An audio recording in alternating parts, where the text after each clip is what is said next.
احنا طبعا شعب دمنهور، شعب البحيرة خرج النهارده عشان يقول كلمته، وهو ان احنا كلنا مع الدكتور محمد نور رئيس المنتخب، رئيس الشرعي للبلاد رغم انف الفلوس، واحنا كلنا بنقول نعم لمجلس الشعب المنتخب من الشعب المصري الذي خرج واعطى صوته في الانتخابات البرلمانيه، ولن نسمح بأن يرجع الفلول مرة ثانية إلى البرلمان المصري بشقين مجلس الشعب ومجلس الشورى.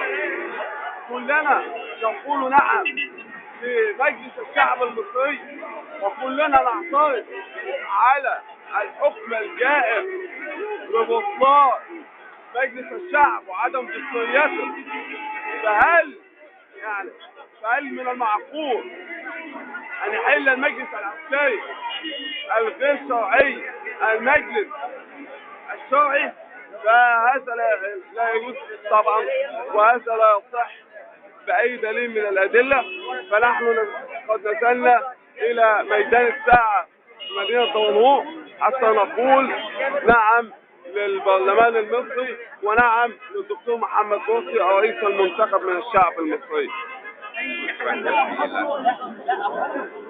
الله ينور عليك.